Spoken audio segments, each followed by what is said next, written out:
Ras khoira pumna taram no ochari ngasi akhoi ki khana nei na go do topic asidi World Heart Day koi 29 September da mat sahi khudingi pangthok jari ba World Heart gi matang ani aduga ngasi gi akhoi ki state da election duna leibiri basi akhoi ki pabung Khetri Mayum Kala Singh akhoi ki retired professor Aisodi su obiramba akhoi ki cardiovascular amasung thoracic surgeon gi Rims Imphal da matam koina thau pubiramba pabung busu anma maktada Norris Window TV na taram no ochari pabung Okay, pabung ngasi akhoi ki khana nei na basi haudingai gi mangoina na adi pabung gi background gi matang da khaitang waro khaitang thambiram mon hana pabung masi program matang World Heart Day prithvi gi mafam khudimakta 29 September da mayam observe tongjari adubu akhoi Manipur da su 29 September ji hayeng ta adubu asai gi duga puja ga phangnaba mayam lebanina noma walengai da nataga khara advance ngarang nan pangthok pu yaugre adu hayeng ji pangthongnaba tawnisari 29 September je adu mo koi sai kuding World Heart Day ane pangthok jare bu ko asi je akhoi gi topic se pabung khana ba haudingai da pabung gi na pabung gi matang da khitang background khitang haibira mo pabung gi ai gi isaji ai rimsa tabak taro matun da retire tawjaga hoje atei private hospital da tabak tawjari isaje aduna cardiovascular haibidi heart amadi e chemo tung pipe sing mari lenaba anaba singi maramda akhoina kupna anaba singi mating pangjari haitare yengjari amadi matam chupada miyoba gi punsi ase heart si phajana thamba mathau phajana tawbang amnaba wane biyo haibigi pandamda akhoina hospital sing lakpa na basing amadi atei mafam ne thangna ba khoina miungna paujin jeba pautak pi jeba amadi tawuda ba thabak sing kai no haibedo khoina prevention matang da khoina mayam bi gyan tana bijari okay adu pabung hojik lakchaning ibasi akogi adi 29 September se akogi sai khudingi World Heart Day ana pangthok pire ko adu aina hojik lakchaning se World Heart Day si kanana hogdoki bano amasung karamba sahidagi World Heart Day je hogdoki bano sigi matang tang thambiramune babu World Heart Federation haiba yamna chaw body prithvi gi oina haitare ko yam chaw body akhang hai mayam pillaga sem adumaga adigi World Health Organization haiba body muga lei ani sina pillaga akhoi gi World Heart Day si 1999 ai di sol singa chamapan mothang pan da hogdoki bane ba adubu mungoi na hogdobu matung dagi nimitu 2000 dagi di prithvi gi mafam khudimakta masi observe tawnare ba 2000 dega hobase moin ahambal sa khoi September tha ji last Sunday toramane ba adu hojiti akhoi September tha ji 29 September ji 29 tarik ma pun ji ma ji pak chana prithima phong khoni mota observe tongnare ba aduna World Health Organization amni World Heart Federation ani sin hokdoi ba maram je tu haidi 1999 digi hokdoi ba choli son jawab pa mokdra pa hokdoi ba maram je mashi kari mangi no habida prithvi da laiba mipung khulmashe heart ki anaba digi yamna awaba nangli ba cardiovascular habidi heart amadi e chemo tong pipe sigi sibigi anabi changsina one side ta leraga atopa side amadana miyo punsi da wabata siriba liver gi anaba kidney gi anaba adigi atei anaba mayam ji punsillaga sibigi chang jani ji yengkan ji da cardiovascular disease degi sibigi mi gi masing yamni heleba charana chahi mada 20.5 million people 20.5 million je masi cardiovascular disease degi sibu deba adi yam toina masi hengatna ba hengalaiba se thingna amadi mayam da heart ke anabasi karino masi karamaina tholaibno masi karamaina thingna ge karamaina layeng de ge haibgi matang da detail kumna pradame amne khan biu haina World Heart Federation amne World Health Organization na pradame amda paujin jebane ba jaga khudimata akhang hai mayam na maruoina hospital da thabak da doctor sing medical institution da ledi mayam sing mase through the media ID TV radio newspaper mayam da amadi numishira 29 September si da mayam na thoga mayam ki doctor mayam na anaba mayam jing heart ke anaba label le tabra masi kari nam de hore no masi layang nam na kramai to no masi kramai thing bang ngam de ge habi pandam da to biu hai bi mo ta masi wall heart de se makhoi ani na lau thorok pa ni haidi akhoi gi 2000 sorry 1999 gi September 29 de horak tu ne wall heart de 1999 de horak pa ni ko 1999 da ne boka adu pabung hodi se akhoi gi heart dai ji hoi akhoi like the mobile educated person sing na di kadai de leige haidi khangba ngam hai tare ka adu khangdaba mioi kangbu khara jo dum lei ramgani hai tare hat che akhoi hakchang da hat yaw ya na khangaga su adu hat che kadai de leibage hat ki kam ba makhal leina kari kari lei gai ja sigi matang da khaitang ga habiram ne babu hat che cheng na hai bada akhoi gi thabak woi thang ma sai che machine manung de thabak de le organ amane ba machine chawbugi size ha chi kem chawbugi habe da khoi gi kutum da sam gi fit sai tar ko kutum sigi mi gi masa kha kene nu pa ni pi kha kene adu akhoi gi isai kutum da sali ba sigi size ne ba ha na le ba size ko ma pa yam kan muscle power le ba du ma ha amane kai mang ni da mawon de sai lang se i purify to wa sem i la pa ji ha yo ni ha te gi mu khoi na hakchang mafam kaya kok ta khong na khota yona ba kap thoi bi ne ba adu ma hat ba sa ma su kap thoi bi idu gi machin ja we da phang ni bi ne ba adu na sai gi ha china kan na kap thop da i do kok ta khong na khota yo bu do madu yongwang amna ba chang nai na phangmang am da ga di akhoi awa ba tai ba seng na har ba da hanak chei gi thim di mon hai ji observation hai ji don't miss a bit hai ba male ko babung hanak ke no sa don't miss a bit hai ba ne ba ko adu akhoi contraction ji don't miss a bit hai ji babung kari gi matang do idina akhoi gi lai akhoi gi hat amana bit tawri ba se masigi adum oidira masigi kaino se akhoi thim se don't miss a bit hai je asigi matang da khaitang haibiram ne babung ya achai ha sin contraction to je minute amada ne humra thoi contraction to e bako achu to bo khuding gi ha chi e pi thoi me khoi ha chang na e wota de e pi pipe cho bo amada e wota e pi ri ne bako about 80 ml per Canada stroke contact over the core. Hybrid mini lambda humdra, then humdran of contraction trogadi, pungama, nataka pung could make the man contraction bit. Total contraction to use Lamarum never. Machi Amabu missed over Yaro, man missed already a problem like in Bakoyak is the copper. Quick sang that you need. A saggy contraction to was e cap twin never. Cap twin easy, Nana contraction to the e to cap toy never. E do cap totally Hassan e from water never. I do not quay. I near a home some lip care, capital to her hagger is hard to punch Louis Gibby, couldn't keep a topi. I don't need a saggy one has don't miss a bit have. Moi haibo kimje masi yam maru ba miyam mayam da masi gyan tahan biu haijabane bo okay babung aduga karigumba matamda khogi aile hachina maram oiraga khoi hakchang da anaba kari la ja akoina karigumba karamba symptom natraga hadi any hadi warning alert kuma pirak baje karamba symptom la kan da khoi hakta thachida anaba je leira na khangbu kangmani paba yeah hachina masa mau parataba seng haibada hachina solaba natraga hachina awaba tadore haragde khoi sada symptom haite kam pirpiya samna haibada tabak wi thangmase jehi yammi da hade ge wi sa hachi tabak wi thangmase narakpa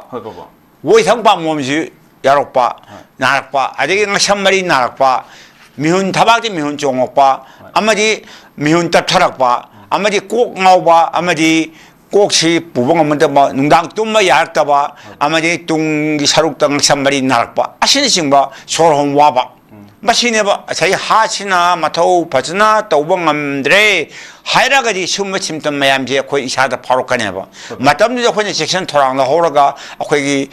punchisi kanma ngamdeni ma thausaudradi awaba tadorine aduna kok lumme koksi e maksamari nare tabak woi thang min jonge amadi ai saji am ware woi thang pa mo min nare ko hairagadi yam thuna ma doctor ga tanabiga hat ke na ba lebra le kabrai do yeng topiu haijaban okay pabung na si hari ka matang si da ko papa kaigumba sigi problem me am se akoi gi hakchang da lak pata ragadi akoi gi hat se akoi na khaitang check ꯃꯗꯨꯒꯤ ꯍꯥꯏꯗꯤ ꯆꯦꯛꯁꯤꯟ ꯊꯧꯔꯥꯡꯁꯦ ꯑꯩꯈꯣꯏꯒꯤ food ꯍꯦꯕꯤꯠꯇꯕꯨ ꯑꯣꯏꯔꯣ ꯅꯠꯇ꯭ꯔꯒ ꯑꯩꯈꯣꯏꯒꯤ ꯑꯦꯛꯁꯔꯁꯥꯏꯁꯇꯕꯨ ꯑꯣꯏꯔꯣ ꯀꯔꯤ ꯇꯧꯔꯒꯗꯤ ꯃꯁꯤꯒꯤ ꯄ꯭ꯔꯣꯕ꯭ꯂꯦꯝꯁꯤꯡꯁꯤꯗ ꯑꯩꯈꯣꯏꯅ ꯑꯗꯨꯝ ꯁꯦꯜꯐ ꯀꯟꯇ꯭ꯔꯣꯜ ꯇꯧꯕ ꯉꯝꯒꯅꯤ ꯄꯥꯕꯨꯡ Okay. Asai high symptom mayam je. Asai ate organ mayam degi sakhaw nuai taga ju thabak mai sabi ai adegi akhoi masal narga ju thabak nabi ai adubu asai tangdang ba ha ke de maru oina ai khoi chahi yam salam matam amadi saigi tawru thabak sing duge mari lena sor hom wa ba mihun chong ba thabak da woi chang ba chau na ba amadi asai ko ngok ba si toi do chakhaw bera to bui ju thabak mayam thabak mai sa ba khot ba nungdang Mikap thom matam tong yauri kidney naba misu adum back pain adum lady spine saru naba adum back pain ari aduna asai heart ke naba labor te ba bi khone isam na test khat toraga yang tho adum kham ngam je okay aduga pabung hojise hadi asijing je akoina pabung na habi mayam do toraga di akoi heart che khaitang somewhat khara di phadoini bako pabung hadi lakadaba akoi gi problem ke adi khara di ngak thok ngam mani haitare adu hodi la je pabung akoi gi heart disease lak bagi ne अकोगी एनी हार्ट तब ओइरो अकोगी heart attack पु हाइबो ओइरो stroke पु हाइबो ओइरो कपबा असि जि लाकपगी ख्वाइदगी चौबा top risk factor जे करी ओइ बिगनी पबा ख्वाइदगी चौबा आई top risk factor high तारे पबा अकोगी प्रॉमिस अछाई फैक्टर मैम जे आई याम हा छे मसा मौ फन थमनबगी पांदम दिजा अखोइना मैम होने बिउ हाइबनी अदु हा छे न मसा मौ फलक्ति छे फैक्टर मैम हम लेयबम लेबिजोंदा Samna hairabada Saba takbo matamda Akoina Jinjak che Pazana section saga balance diet chow good diet chow high Karino habita Saba takbo matam si Akoina Tum tau kain sabi da ba tau zamatamda Akoi mana masinigi saba tau sam hairabada Sarfam rodi saba Hangam rodi saba Adugi nunghay rodi saba Chumba Dara flora sapola toibje summa sabni hena pay jinjakse adugi gi tau yam tui jasen bje masi isada saturated fatty wangraga cholesterol level hele blood cholesterol wanga di e temu tung pai manung da napsan naraga awu waji thagalaga e ji phaju chemang ngam deba adu saturated fat yamna yawba poching je gi tau ji khat tok padai akhoi chengna harabada khoi meti go chomela toin sawa toin yawbi bje masi tok pata bane ba ko adu amana churbe thakwa kwa Yalda talabna chaba sing machine sing chaba mayam je machi toy to wi hidang nai polam di changraga hata amadi e chemutong pipe ta yamna awaba ta hali maramdi achai e na pretty chenga de chemang amokte ba churu be thamui de mon le khoyon be kang machu leiba da to na e chemutong pipe sin chel sin amaga mga napsinaraga yamna awaba ta e chemang amokte e mapang Home today, amadi heart attack tobagi, amadi blood pressure wang bagi tapak yam wang khal eba. Isada chini sarung yaw chini sarung abdi diabetes level se. Suppose agi isada chini sarung yam wang diabetes level mi sing de asai I chemu tong pipe sing je masigi my epithelium surface set anan level na amaga mo napsan na awaba type I phajan se mangam de ba the blood pressure wang ba diabetes level masa obesity noiba amana yamna awaba noi tabumna obesity had noiba hen ba je maru oin nu pising yam thokali ko nu pising the noiba sauji sang helagadi asai gi masa da heart ke anaba dan lena ke amum jangeba adu masa se yagidi body mass index hendana ba isai arum ba hendana ba hone bi haiba Wakan nungai ta ba mana stress and strain akoi manipur da le ba mi pung kuning mo sing je wakan lena khra awaba ta ba yam yaure kai mang ne sta le ba position je relief camp ne le ba myo sing je sa ba thak ba mapung ba na phang je tra ba tum ba ba ma khang tra ba ayung jin ma sa khang tra ba myo sing je amadi achai gi blood pressure wangi adigi diabetes ni sar wangi ha ba je mo khoi da Government side ke osu private civil society organization osu am toina moi nim kuning mating pam ngam da basina achai heart attack to na BP stroke to na relief ke na le mi mam je phanyam ne gi siam nungai je de maduna aduna seng harabada hasi masamo phana thamge harabadi khoina wakhan nungai ta ba thaduk bi bidabani aphaba chinjak chabadabani balance dai chabadabani haksang chajen je yam drabda minute kunthang mukte ni kuring gi chang na sajen to biraga aine toriba thabok to cylinder jo obi ye amo obi sajen di minute kunthang mukti chang na to biraga isagi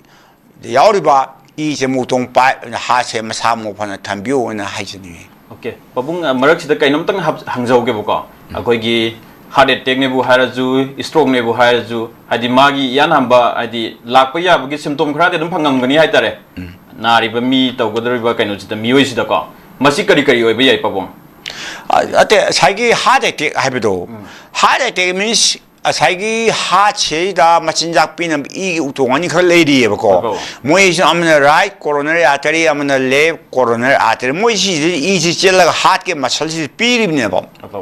아도 자기 이제 우동 밥시 아인 하제게 콜레스테롤이 암나 왕아바 학장기 블라드 야오바 트라이기 사이즈 왕아바 아마디 이 사제 야오바 지니시 왕아바 마사드 몸만 떠더라도 이제 파전 시험만 먹더래봐 아주 이 마방도 분가 하도 이 봉이 들어있네 봐 신의 코이는 하대때 이는 마음 아니지 아주 코이 분시지 구덕다 호자나 똑같은 혼나방아 먹어도 봐이 나타리 구덕다 코이 분시지로 기해봐 에 망아랑다 코이 우나름이나 망아랑다 이게 호텔 사민이나 망아랑 이제 수라레미나 같이 말레임들 두 명이 다 호텔 레임들 나타가 suppose 아코이나 헤비 푸드만 자라가 나가 이음을 하다가 두산 고산에 떨어가 사달리 하체 액객 떠는 짝해봐야 미워봐 아주나 마시 얌나 농아이다봐 아코이기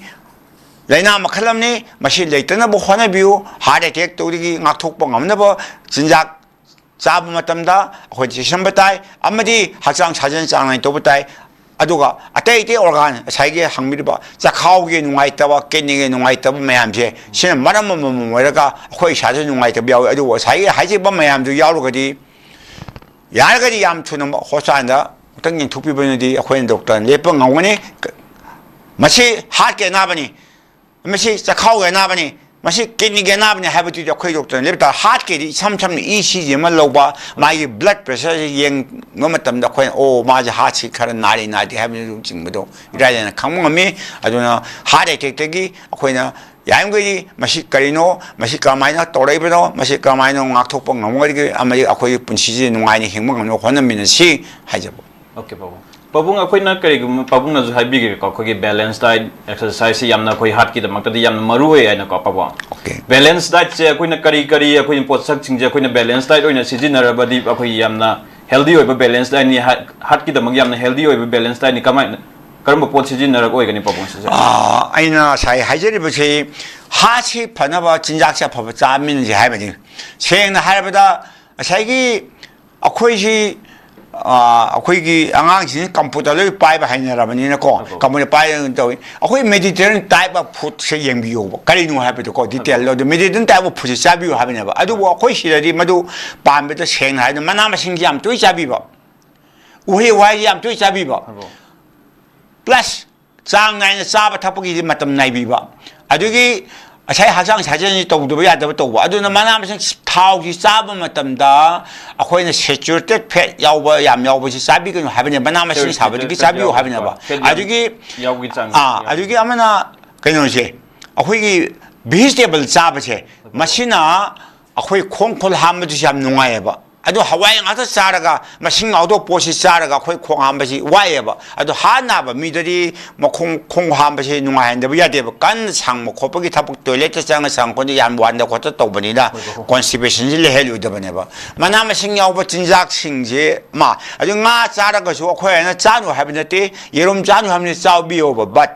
얌도 합담는 안 아니라 아홉 싸라서 여름 아니라 아홉 싸봐 가수 가빌때 아주 이샤나 해나 자살라거리 sen habda luhonggi chakoba nga thongba mathen ahum mari yauri adom man toina chasalakpa uchomela toina usalakpa masana movement doctorba 진작 wagari nuaite ba adom mana masing khoi manipur da phangeba mayamje masi dum chabi ba nga chagaju phajana khoina red message moina kya pamdi red message to bigenu hai aduna nga chajo ko atek po yai thoga chaba ojo mojo yaimgari khoina 반점디 이사리 오버 콜레스테롤 아마지 트라이그리사이드에 왕되나보 혼내비 하이자보 normal value 150 to 200 mg microlabse 마시디기 헤드나바 혼내비오 콜레스테롤 왕아바 트라이그리사이드 왕바 하데티 도베 장염 왕해보 해보 오케이 보 아디 아코기 레드 이번 레드 밀치복 자바제 아코기 하트 얌나 아디 마레 마오얌 야보도 마레가 마오얌 자이디 팻기 서룩다 problem lak tuini bhayeng kona ko baba adu pabung hodise manipur da ko aina hangjani je manipur da hat ki oiba ꯑꯅꯥ ꯂꯥꯌꯦꯡꯅꯕ ꯈꯨꯗꯣꯡꯆꯥꯕꯁꯦ ꯀꯗꯥꯏ-ꯀꯗꯥꯏꯗ ꯂꯩꯒꯦ ꯂꯩꯔꯕ꯭ꯔꯥ ꯃꯁꯤꯒꯤ ꯃꯇꯥꯡꯗ ꯍꯥꯏꯐꯦꯠꯇꯪ ꯁꯝꯂꯞꯄ ꯍꯥꯏꯕꯤꯔꯝꯃꯨꯅꯦ ꯄꯥꯕꯨꯡ ꯌꯥꯝ thank you ꯃꯅꯤꯄꯨꯔꯗ ꯍꯣꯁꯄꯤꯇꯥꯜꯁꯤ ꯑꯆꯧ-ꯑꯆꯧꯕ hospital ꯌꯥꯝ ꯂꯩꯔꯦ ꯄ꯭ꯔꯥꯏꯚꯦꯠ ꯍꯣꯁꯄꯤꯇꯥꯜ ꯌꯥꯝ ꯂꯩꯔꯦ ꯑꯗꯨꯕꯨ ꯍꯥꯔꯠꯀꯤ ꯑꯅꯥꯕꯁꯦ ꯗꯤꯇꯦꯛ ꯇꯧꯅꯕ ꯈꯪꯕ ꯉꯝꯅꯕꯗꯤ ꯍꯣꯁꯄꯤꯇꯥꯜ ꯈꯨꯗꯤꯡꯃꯛꯇ ꯌꯥꯝ ꯂꯥꯏꯈ꯭ꯔꯦ ꯂꯩ ꯈꯨꯗꯣꯡꯆꯥꯕ ꯂꯣꯏ ꯂꯩꯖꯩꯕꯀꯣ ꯏꯁꯝ ꯁꯝꯅ ꯄꯦꯁꯦꯟ ꯑꯃꯅ ꯊꯕꯥꯛ ꯁꯤ ꯅꯥꯔꯦ ꯍꯥꯏꯅ ꯁꯣꯝ ꯋꯥꯔꯦ ꯂꯥꯛꯄ ꯃꯇꯝꯗ ꯑꯦꯛꯁ꯭ꯔꯦ ꯑꯃ ꯂꯧꯔꯅꯤ ꯑꯩꯈꯣꯏꯅ ECG ꯂꯧꯔꯅꯤ ꯃꯥꯏ ꯕ꯭ꯂꯗ ꯄ꯭ꯔꯦꯁꯔ ꯆꯦꯛ ꯇꯧꯔꯅꯤ ꯃꯁꯤ ꯈꯨꯗꯣꯡꯆꯥꯕꯁꯤꯗꯤ ꯂꯣꯏꯅ ꯍꯣꯁꯄꯤꯇꯥꯜ ꯄ꯭ꯔꯥꯏꯚꯦꯠ ꯍꯣꯁꯄꯤꯇꯥꯜ ꯑꯃꯗꯤ ꯒꯣꯔꯃꯦꯟ ꯍꯣꯁꯄꯤꯇꯥꯜꯅ ꯂꯩꯔꯦꯕ ꯑꯗꯨꯕꯨ ꯍꯥꯔꯠꯇꯨ ꯑꯗꯨ ꯂꯧꯕꯗ ꯈꯤꯇꯪ ꯃꯊꯪ ꯗꯔꯀꯥꯔ ꯂꯩꯔꯦ ꯇꯦꯁ ꯑꯃꯨꯛ ꯇꯧꯁꯤ ꯍꯥꯏꯔꯒꯗꯤ ꯏꯀꯣ ꯑꯣꯏꯅ ꯑꯩꯈꯣꯏ ꯑꯃꯨꯛ ꯂꯩ ꯏꯀꯣ ꯀꯥꯔꯗꯤꯑꯣꯒ꯭ꯔꯥꯝ ꯍꯥꯏꯅ ꯑꯜꯇ꯭ꯔꯥꯁꯥꯎꯟ ꯂꯧꯕ ꯑꯗꯨꯃꯥꯏꯅ ꯏꯀꯣ ꯂꯧꯕꯁꯨ ꯑꯌꯥꯝꯕ ꯄ꯭ꯔꯥꯏꯚꯦꯠ ꯍꯣꯁꯄꯤꯇꯥꯜ ꯒꯣꯔꯃꯦꯟ ꯍꯣꯁꯄꯤꯇꯥꯜꯅ ꯂꯩꯔꯦ ꯏꯀꯣꯁꯤ ꯅꯠꯇꯕ ꯑꯃꯨꯛ ꯃꯤꯍꯨꯟ ꯆꯣꯡꯕ ꯃꯤꯑꯣꯏꯁꯤꯡꯗ ꯃꯤꯍꯨꯟ ꯇꯞꯄ ꯃꯤꯑꯣꯏꯁꯤꯡꯗ ꯑꯩꯈꯣꯏꯅ ꯄꯨꯡ 24ꯁꯦ ꯍꯣꯜꯇ ꯃꯣꯅꯤꯇꯔ ꯇꯧꯕ ꯍꯥꯏꯅ ECG ꯂꯧꯒꯗꯕ ꯄꯨꯡ 24ꯁꯤ ꯃꯦꯆꯤꯟꯁꯦ ꯄꯥꯜꯂ ꯂꯧꯒꯗꯕ ꯃꯁꯤꯃꯁꯨ ꯑꯩꯈꯣꯏ ꯃꯅꯤꯄꯨꯔꯗ ꯂꯩꯔꯦ ꯑꯇꯣꯞꯄ ꯑꯃꯅ ꯆꯦꯃꯨꯛ ꯇꯣꯡ ꯄꯥꯏꯞꯁꯤꯡꯁꯤ ꯅꯠꯇ꯭ꯔꯒ ꯍꯥꯔꯠꯀꯤ ꯃꯁꯜꯁꯤꯡꯁꯤꯗ ꯏꯁꯤ ꯀꯌꯥꯝ ꯐꯪꯉꯤ ꯐꯪꯗꯦ ꯍꯥꯏꯕꯁꯤ ꯈꯪꯅꯕ NGO ꯑꯣꯏꯅ ꯍꯤꯗꯥꯛ ꯑꯃ ꯀꯥꯞꯁꯤꯜꯂꯒ ꯐꯥꯏꯒꯟꯒꯤ ꯚꯦꯟꯁꯤꯗ ꯏꯁꯦ ꯎꯇꯣꯡ ꯄꯥꯏꯞꯁꯦ ꯐꯖꯅ ꯆꯦꯜꯂꯤ ꯆꯦꯟꯗꯦ ꯈꯪꯕ ꯍꯥꯔꯠꯁꯦ ꯃꯊꯧ ꯐꯖꯅ ꯇꯧꯔꯤ ꯈꯪꯕꯗꯣ ꯃꯗꯨ NGO ꯇꯧꯕꯗꯨꯗꯤ ꯑꯩꯈꯣꯏ ꯒꯣꯔꯃꯦꯟ ꯍꯣꯁꯄꯤꯇꯥꯜꯗ ꯁ꯭ꯇꯥꯔꯇꯤꯡ ꯍꯧꯕꯗ ꯉꯥꯏꯔꯤ ꯑꯇꯩ ꯑꯄꯤꯛꯄ ꯄ꯭ꯔꯥꯏꯚꯦꯠ ꯍꯣꯁꯄꯤꯇꯥꯜꯗꯗꯤ ꯃꯗꯨꯒꯤ NGO ꯇꯧꯅꯕꯒꯤ ꯐꯦꯁꯤꯂꯤꯇꯤꯗꯨ ꯈꯔ ꯋꯥꯠꯂꯤ ꯑꯗꯒꯤ ꯁꯤꯗ ꯅꯠꯇꯅ MRI ꯅꯝꯕ ꯑꯗꯩ CT ꯅꯝꯕꯅꯆꯤꯡꯕ ꯂꯣꯏꯅ ꯇꯧꯔꯤ ꯑꯗꯨꯅ ꯑꯩꯈꯣꯏ ꯃꯅꯤꯄꯨꯔꯗ ꯍꯥꯔꯠꯀꯤ ꯑꯅꯥꯕꯁꯤ ꯂꯩꯔꯦ ꯏꯁꯥꯗ ꯂꯩꯇꯦ ꯍꯥꯏꯕꯁꯦ ꯌꯥꯝꯅ ꯂꯥꯏꯅ ꯈꯪꯗꯣꯛꯄ ꯌꯥꯕꯒꯤ ꯈꯨꯗꯣꯡꯆꯥꯕ ꯈꯨꯗꯤꯡꯃꯛ ꯒꯣꯔꯃꯦꯟꯒꯤ ꯑꯃꯗꯤ ꯄ꯭ꯔꯥꯏꯚꯦꯠ ꯍꯣꯁꯄꯤꯇꯥꯜꯅ ꯂꯩ ꯑꯗꯨꯕు ꯃꯔꯨꯑꯣꯏꯅ ꯁ꯭ꯄꯦꯁꯦꯜ ꯇꯦꯁ ꯈꯔ ꯍꯥꯏꯗꯤ ꯀꯣꯔꯣꯅꯔꯤ ꯑꯦꯟꯖꯤꯑꯣꯒ꯭ꯔꯥꯝ ꯇꯧꯕ ꯑꯗꯒꯤ ꯉꯁꯥꯏꯒꯤ MRI ꯑꯗꯒꯤ CT ꯇꯧꯕꯁꯤꯡꯁꯤ ꯁꯦꯂꯦꯛꯇꯤꯚꯂꯤ ꯍꯣꯁꯄꯤꯇꯥꯜ ꯑꯆꯧꯕ ꯅꯠꯇ꯭ꯔꯗꯤ ꯃꯆꯥꯗꯤ ꯐꯪꯕ ꯉꯝꯗꯦ ꯑꯗꯨ ꯈꯨꯗꯣꯡꯆꯥꯕꯁꯤ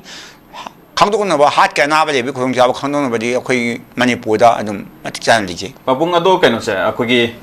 BP ꯋꯥꯡꯕꯀꯣ ꯕ꯭ꯂꯗ ꯄ꯭ꯔꯦꯁꯔ ꯋꯥꯡꯉꯛꯄ ꯑꯃꯁꯨꯡ ꯑꯩꯈꯣꯏꯒꯤ ꯁ꯭ꯇ꯭ꯔꯦꯁ ꯁ꯭ꯇꯦꯟ ꯂꯩꯕꯁꯦ ꯑꯩꯈꯣꯏꯒꯤ ꯍꯥꯔꯠꯁꯤꯗ ꯃꯁꯤꯒꯤꯁꯨ ꯄ꯭ꯔꯣꯕ꯭ꯂꯦꯝ ꯂꯥꯛꯀꯗ꯭ꯔꯕꯣ ꯑꯣꯀꯦ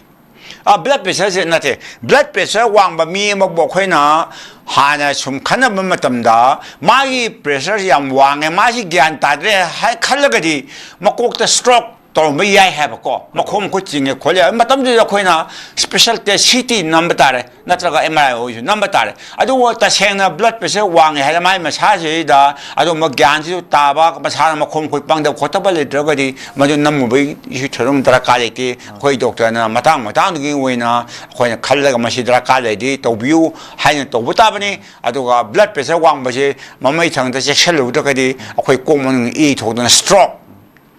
ꯇꯧꯋꯦ ꯑꯗꯩ ꯃꯤꯠꯇ ꯔꯦꯇꯤꯅꯦꯜ ꯍꯦꯃꯣꯔꯦꯖ ꯑꯃꯗꯤ ꯉꯁꯥꯏꯒꯤ ꯀꯤꯗꯅꯤꯗ ꯀꯤꯗꯅꯤ ꯐꯦꯂꯔ ꯑꯁꯤꯅꯆꯤꯡꯕꯁꯦ ꯕ꯭ꯂꯗ ꯄ꯭ꯔꯦꯁꯔ ꯋꯥꯡꯕ ꯃꯤꯁꯤꯡ ꯌꯥꯝ ꯇꯣꯏꯅ ꯊꯣꯛꯀꯜꯂꯦꯕ ꯑꯗꯨꯕꯨ ꯀꯔꯝꯕ ꯇꯦꯁ ꯇꯧꯒꯗꯒꯦ ꯍꯥꯏꯕꯗꯨꯗꯤ ꯑꯩꯈꯣꯏꯅ ꯌꯦꯡꯊꯣꯛꯑ ꯃꯇꯨꯡꯗ ꯑꯩꯈꯣꯏꯅ ꯂꯦꯞꯆꯩ ꯑꯗꯨꯒ ꯃꯔꯛꯁꯤꯗ ꯃꯌꯥꯝꯒꯤ ꯅꯣꯂꯦꯖ ꯑꯣꯏꯕ ꯌꯥꯕꯀꯣ ꯄꯥꯄꯥ ꯑꯩꯈꯣꯏꯒꯤ ꯍꯥꯔꯠꯀꯤ ꯍꯥꯏꯇꯥꯔꯦꯀꯣ ꯑꯩꯈꯣꯏꯒꯤ ꯀꯩꯅꯣꯁꯦ ꯑꯩꯈꯣꯏꯒꯤ ꯇꯨꯝꯕ ꯃꯇꯝꯗ ꯐꯖꯅ ꯇꯨꯝꯕ ꯄꯣꯊꯥꯕ ꯃꯇꯝꯗ ꯐꯖꯅ ꯄꯣꯊꯥꯕꯁꯤ ꯍꯥꯔꯠꯀꯤꯗꯃꯛꯇꯗꯤ ꯌꯥꯝꯅ ꯗꯔꯀꯥꯔ ꯑꯣꯏ ꯍꯥꯏꯅꯁꯨ ꯇꯥꯖꯩꯕꯀꯣ ꯃꯁꯤꯁꯦ ꯀꯌꯥꯝ ꯆꯨꯝꯒꯦ ꯄꯥꯕꯨꯡ ꯉꯁꯤ ꯃꯇꯥꯡꯗ ꯋꯥꯔꯤ ꯈꯤꯇꯪ ꯊꯝꯕꯤꯔꯝꯃꯨꯅꯦ ꯌꯥꯝꯅ ꯌꯥꯝ ꯃꯔꯨꯑꯣꯏꯕ ꯑꯃꯅꯤ ꯑꯩꯈꯣꯏꯒꯤ ꯍꯥꯔꯠꯁꯤꯁꯨ ꯑꯩꯈꯣꯏꯒꯤ ꯄꯨꯟꯁꯤꯁꯤꯁꯨ ꯑꯩꯈꯣꯏꯅ ꯈꯟꯗꯕ ꯌꯥꯗꯕꯅꯤ ꯌꯥꯝꯗ꯭ꯔꯕꯗ ꯑꯩꯈꯣꯏꯅ ꯅꯣꯡꯃꯗ ꯄꯨꯡ 8-9 ꯐꯥꯎꯗꯤ ꯇꯨꯝꯕꯤꯌꯨ ꯄꯣꯊꯥꯕꯤꯌꯨ ꯍꯥꯏꯖꯕꯅꯦꯕ ꯑꯗꯨꯕꯨ ꯃꯤꯑꯣꯏ ꯈꯔꯗꯗꯤ ꯑꯩꯈꯣꯏ ꯅꯨꯡꯗꯥꯡ ꯇꯨꯝꯕ ꯁꯨꯡꯌꯥ ꯌꯥꯗꯦ ꯍꯥꯏꯕꯁꯨ ꯑꯗꯨꯝ ꯂꯥꯛꯏ ꯄꯦꯁꯦꯟꯁꯤꯡꯁꯦꯀꯣ ꯑꯗꯨꯕꯨ ꯌꯨꯖ꯭ꯋꯦꯂꯤ ꯑꯩꯈꯣꯏꯅ ꯍꯛꯆꯥꯡꯁꯦ ꯐꯖꯅ ꯔꯤꯂꯥꯛꯁ ꯇꯧꯅ ꯄꯣꯊꯥꯍꯟꯒꯦ ꯍꯥꯏꯔꯗꯤ ꯄꯨꯡ 8-9ꯗꯤ ꯄꯣꯊꯥꯕ ꯇꯨꯝꯕ ꯇꯥꯔꯦ ꯑꯗꯨ ꯇꯨꯝꯕ ꯌꯥꯗꯕ ꯃꯤꯑꯣꯏꯁꯤꯡꯁꯤꯁꯨ ꯑꯩꯈꯣই ꯗꯣꯛꯇꯔꯁꯤꯡꯅ ꯇꯨꯝꯕ ꯌꯥꯅꯕ ꯃꯥꯏ ꯁ꯭ꯂꯤꯞꯄꯤꯡ ꯄꯤꯜ ꯍꯥꯏꯇꯥꯔꯦ ꯃꯔꯛ ꯃꯔꯛꯇ ꯑꯗꯨꯝ ꯑꯩꯈꯣꯏꯅ ꯍꯥꯞꯆꯩ ꯑꯗꯨ ꯄꯤꯖꯩ ꯇꯨꯝꯍꯟꯗ꯭ꯔꯒꯗꯤ ꯃꯁꯥꯗ ꯑꯋꯥꯕꯁꯨ ꯇꯥꯕ ꯇꯨꯝꯗ꯭ꯔꯒꯗꯤ ꯃꯁꯥꯗꯣ ꯉꯁꯥꯏꯒꯤ ꯃꯤꯍꯨꯟ ꯆꯣꯡꯕ ꯊꯕꯥꯛꯇ ꯑꯗꯒꯤ ꯄꯥꯜꯄꯤꯇꯦꯁꯟ ꯊꯕꯥꯛ ꯀꯩ ꯍꯥꯏꯅꯤ ꯏꯁꯥꯁꯦ ꯋꯥꯟꯊꯗꯦ ꯇꯧꯕ ꯈꯣꯠꯄ ꯇꯧꯕ ꯌꯥꯝ ꯇꯧꯕꯅꯤꯅ ꯑꯩꯈꯣꯏꯅ ꯃꯗꯨ ꯍꯤꯗꯥꯛꯇꯨ ꯁꯄ꯭ꯂꯤꯃꯦꯟꯇꯔꯤ ꯑꯣꯏꯅ ꯑꯩꯈꯣꯏꯅ ꯍꯥꯞꯄ ꯇꯥꯕꯅꯤ ꯑꯗꯨ ꯏꯁꯥꯁꯤ ꯒꯨꯗ ꯗꯥꯏꯠꯁꯨ ꯆꯥꯔꯅꯤ ꯇꯨꯝꯕꯁꯨ ꯃꯄꯨꯡ ꯇꯨꯝꯃꯅꯤ ꯅꯨꯡꯉꯥꯏꯅ ꯏꯁꯥꯁꯦ ꯍꯧꯒꯠꯂꯒ ꯑꯦꯛꯁꯔꯁꯥꯏꯖ ꯇꯧꯐꯝ ꯊꯣꯛꯄ ꯇꯧꯔꯅꯤ ꯍꯥꯔꯠꯀꯤ ꯃꯁꯥ ꯃꯎ ꯐꯅ ꯊꯝꯅꯕ ꯎꯄꯥꯏꯁꯤ ꯃꯅꯨꯡꯗ